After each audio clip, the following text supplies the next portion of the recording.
Hi, this is historian Maxine Keown. Today we're going to examine Newfoundland Irish accents. You might well ask, what is it that makes Newfoundland Irish accents so remarkable? After all, it's customary for people who emigrate to retain their accent of where they were raised, but generally an accent is not transferable from one generation to another. Over time, accents are lost while words or phrases remain.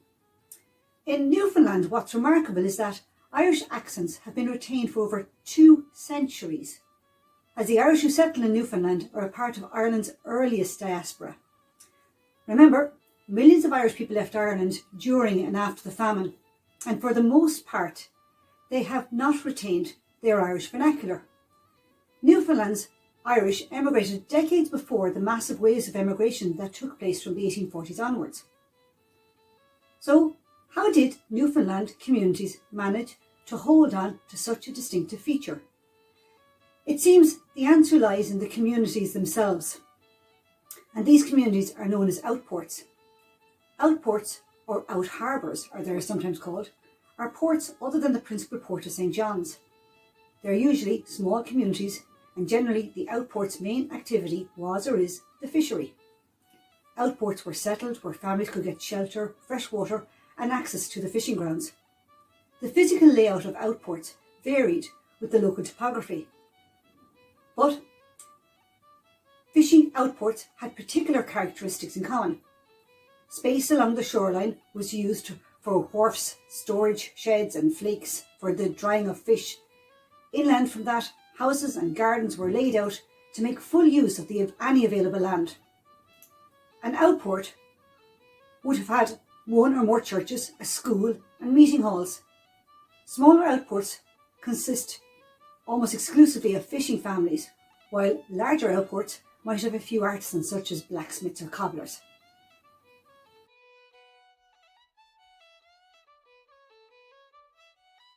Another reason why it is remarkable to hear Irish accents from the southeast of Ireland and Newfoundland is that in the 20th century, smaller outports were almost completely decimated.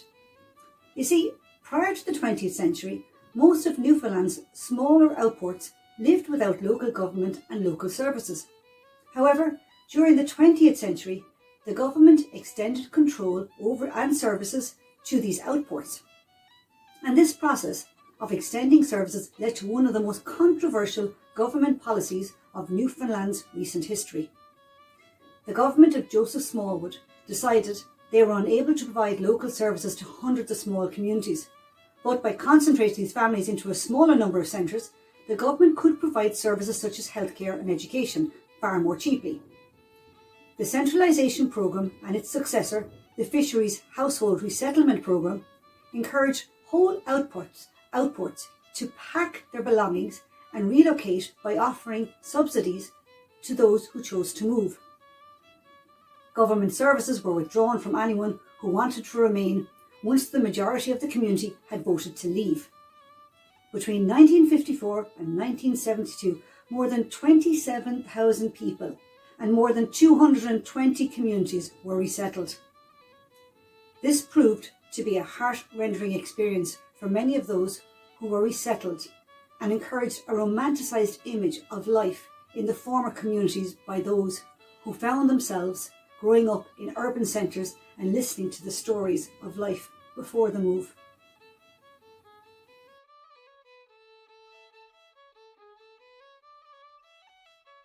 The population decline of rural Newfoundland reached a new level in 1992 when the Government of Canada placed a moratorium upon catching northern cod. Many once thriving outports now had to find new resources upon which to employ their population. While the harvesting of new species and new industries such as tourism gave some outports hope, most experienced a rapid decline in population. Since young people and their children are leaving, the continued viability of many outports is threatened. Some outports will cease to exist, and others will evolve, as has always happened. So you see, with such impacts on these communities, it is more than remarkable to continue to find Irish accents that trace back to the southeast of Ireland. I have a number of people I would like to introduce you to from the Avalon Peninsula. The first is John Chidley from Renews. The second is Edna Breen from a neighbouring community called Ferryland.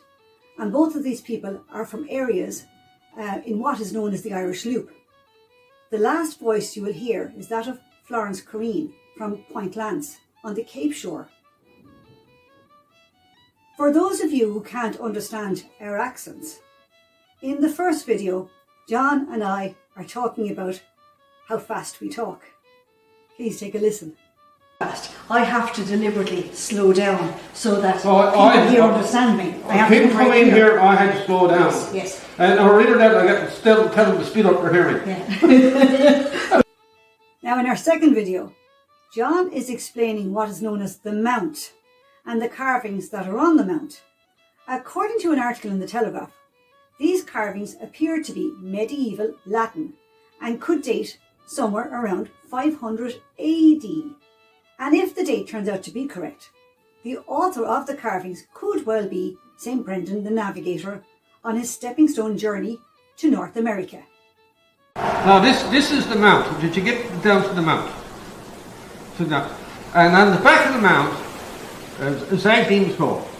And that's where all the musicians and the storytellers and the dancers, that's where in my father's generation, that's where they'd all gather for the sessions and, you know, and the dances. People even claim that it may have come even from St. Brendan Voice.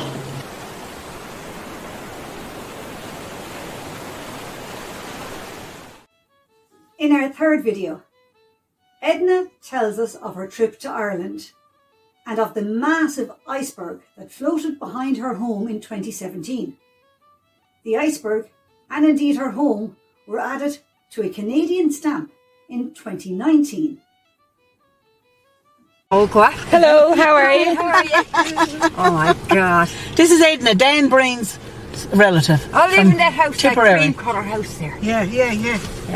Do you tell her I lived in the house? Not yet. No. I didn't get there, I only The just said iceberg, to her. where the iceberg was too, the red one and the cream one. It was right beside you. Right behind her. That's it. Yeah. How's all your crowd? Good. It's good. I'm hoping to get back to Ireland again. Good. Yeah. You will. A couple of years ago. Yeah, see? Yeah. There you go, right? 2 years ago. Yeah. That's, and who did you go with? Your daughter with? Yes. You went all over, did you? We done the Ring of Kerry. Yeah. Bus tour, like, you know. Yeah, that's a nice one. Yeah, it is, yeah. That was good. Yeah, it was nice. Yeah. And now, in our last video, we hear from Florence Corrine. Now, Florence sounds like she comes from Wexford. And Florence tells us of the heartwarming welcome that she and her community gave to visitors from Ireland. I hope you've enjoyed hearing our accents from the southeast of Ireland. Thank you. This is Maxine Keown. When the Irish came with the Festival of the Sea back, what would that be, about 12 years ago? Or 12 or 14 years ago. They were the first Irish we saw. We said to them when they got up the bar, you finally found us. After 200 years, you finally found us. And we were all crying.